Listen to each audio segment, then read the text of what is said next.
Are you ready? Are you ready now? Are you hanging on the edge of your seats? Oh, here we go. Here we go. Daniel 11. Ready? I'm going to start with 40. All right. Now we can read this whole chapter, but I'm telling you right now, this struck my brain. Oh man. And at the time, prefix, the king of the south, shall fight against him, and the king of the north shall come against him like a tempest. Now, I had to look this up because I had no idea what the heck that was, right? And I was blown away, right?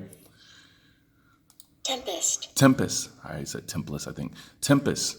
All right, we look at the terms they use for it. Hurricane, tornado, cyclone, right?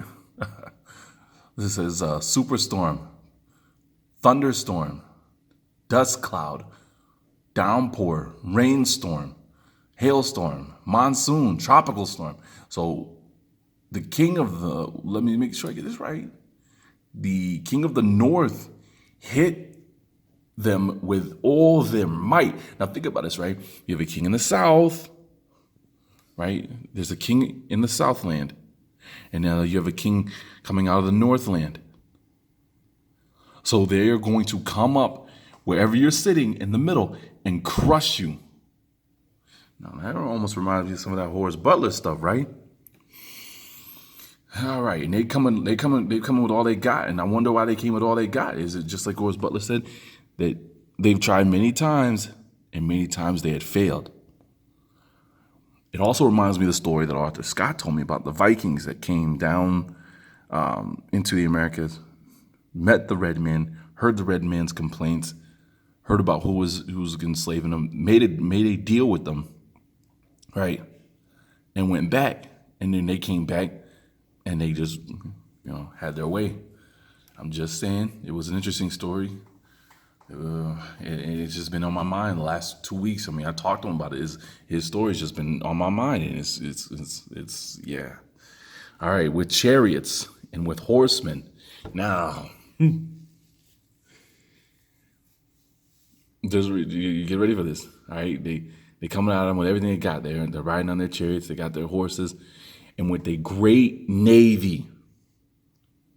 Now, tell me, is that not telling us that the king that came out of the south and the king that came out of the north came to this land with their navy, right? And with this great navy, they made sure they had horses and chariots. So when they hit the shores, they just went attacking, right? Don't they tell us the Spanish brought horses to America? Even though I believe there was already horses here. But I mean, we're going by their stories, right? We're going by their stories. And he shall enter into the countries, and he shall destroy and pass through. Are you seeing it? I'm telling you, I mean, please, if I'm wrong, Christians, if I'm wrong, please show me where the Jews went through this.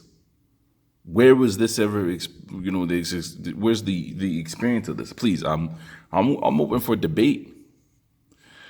And he shall enter into the glorious glorious land. Sounds like the land is in the middle. It sounds like there's a land above it, there's a land below it, a north land and a south land. And the land that they're coming for is in the middle. I wonder where that could be. And many shall fall, and these only shall be saved out of his hand. Now, I wonder why the king doesn't go after these. Did he make a covenant with them? Did he make a secret contract with them? Edom and Moab. Now, we know here recently some of the things that they have done.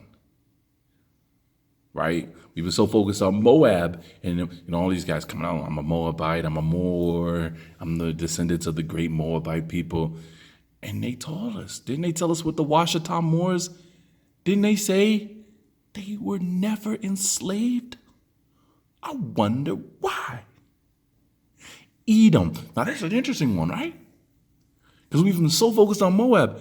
Edom wasn't enslaved.